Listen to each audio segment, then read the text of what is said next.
Caparol est fabricant de peinture depuis 1895 et propose également des solutions d'isolation thermique par l'extérieur.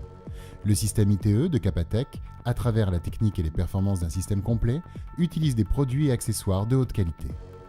Voyons d'un peu plus près l'application de la gamme ITE sur un bâtiment en finition. Tout d'abord, au démarrage du chantier, on réalise un tracé à la base du bâtiment, pour ainsi fixer le rail de départ. À noter, les éventuelles irrégularités du support sont compensées au moyen de cales spécifiques placées derrière le rail. Ce dernier est fixé à la maçonnerie à l'aide d'étapes vis. Le rail de départ a pour principale fonction de protéger la partie inférieure du revêtement et dispose d'une gouttière pour l'écoulement de l'eau. Suit la préparation de la colle spéciale en poudre, mélangée uniquement à l'eau, grâce à un mélangeur à vitesse lente. Après avoir obtenu la bonne consistance et laissé reposer quelques secondes afin de permettre à l'adjuvant organique de bien s'amalgamer au mortier, la colle est maintenant prête à l'emploi. Les panneaux isolants en polystyrène dalmatien sont découpés et profilés à l'aide d'un fil chaud après avoir au préalable tracé la partie à retirer. Suit l'encollage des panneaux en y appliquant au dos la colle. N'oubliez pas qu'il est très important que les joints verticaux doivent être décalés afin d'avoir une bonne répartition et adhésion à la surface. L'alignement se fait à l'aide d'un niveau.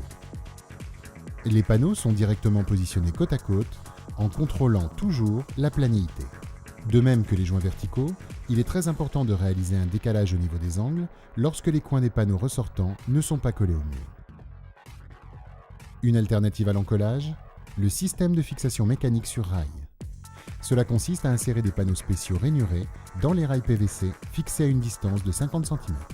L'épaisseur des rails est conçue pour compenser les écarts de niveau afin que ces derniers soient directement fixés au support muraux. Ensuite, on insère entre les panneaux des profils d'entretoise spécifiques.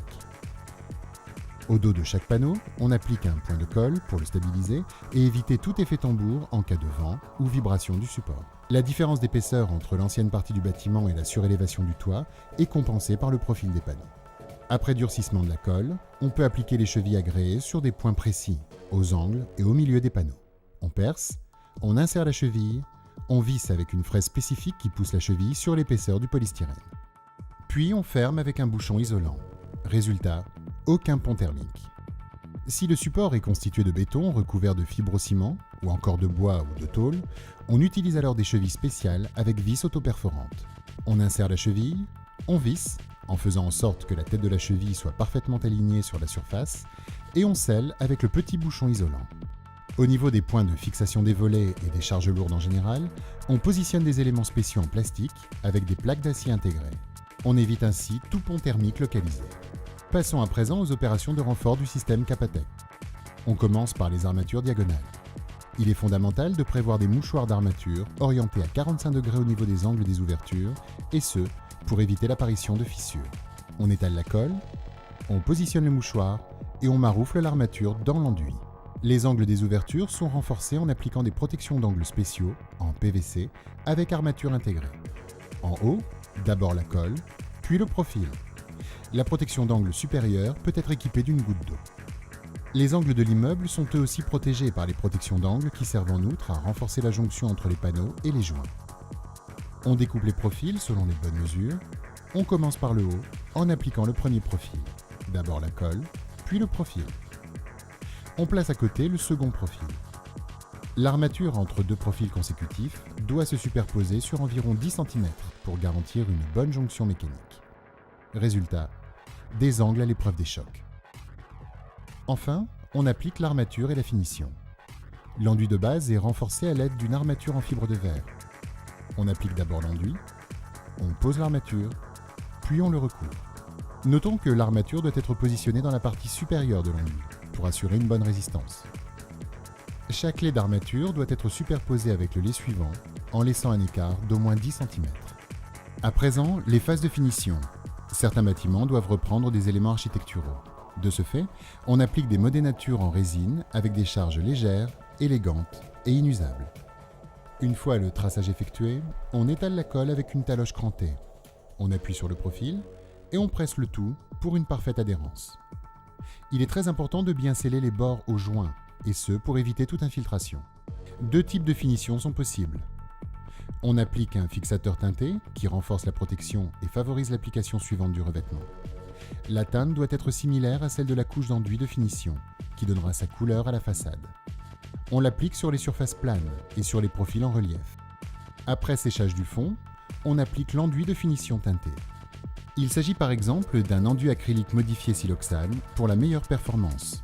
Hydrofuge, excellente perméabilité à la vapeur d'eau et protection du film contre algues et mousse. L'application s'effectue en étalant le produit à l'aide d'une taloche en inox, puis en le structurant avec une taloche en plastique. Un véritable travail d'équipe pour un résultat parfait. La finition des façades peut être aussi réalisée avec des briques de parement Meldorfer. Avant la pose des briques, il est nécessaire de tracer les surfaces à habiller pour aligner horizontalement les appuis de fenêtres, linteaux et autres éléments constituant le dessin architectural des façades. Les angles des bâtiments, tout comme les retours de tableau, sont réalisés en utilisant des briquettes d'angle avec un joint décalé de 3/4 ou de moitié selon l'écart que l'on souhaite obtenir. Les briques de parement sont fabriquées en ayant recours aux toutes dernières technologies, à travers un processus spécifique de réalisation de surface qui fait de chaque brique un élément unique, comme si elles étaient réalisées à la main. Le matériau est constitué de poudre de terre cuite, liée par des résines synthétiques spéciales qui, côte à côte, en contact avec l'adhésif, subissent une rapide transformation entraînant une fixation sécurisée au support et une exceptionnelle résistance mécanique et résistance au temps. L'encollage des briques de parement s'effectue en appliquant la colle prête à l'emploi Capatec 080 avec une taloche en inox, en étalant au fur et à mesure la colle sur de petites surfaces.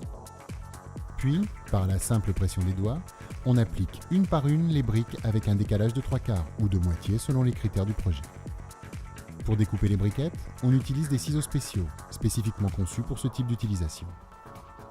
La largeur des joints entre les briques sera comprise entre 10 et 13 mm selon les dimensions des surfaces à habiller, tandis que la colle spéciale, qui dépassera des joints, sera lissée à l'aide d'un pinceau spécial pour assurer l'imperméabilité du système. Un léger dépoussiérage à l'aide d'un pinceau s'avérera nécessaire pour nettoyer la surface réalisée. Une astuce ? Pour rendre l'aspect final des façades encore plus agréable à l'œil et plus naturel, nous avons utilisé des briques de parement à 2 tonalités différentes en fonction du projet. Comme vous avez pu le voir, Capatec ITE est le meilleur système d'isolation thermique par l'extérieur. Il isole parfaitement le bâtiment, aussi bien l'hiver que l'été, et repose sur une expérience de plus de 50 ans, éprouvée tant en laboratoire que sur chantier, sur des produits de haute qualité intégrés dans un système complet et sur la technique d'application professionnelle Caparol. N'hésitez pas à nous contacter si vous avez la moindre question. Sachez que Caparol a également mis en place une formation destinée à optimiser l'utilisation de ces produits.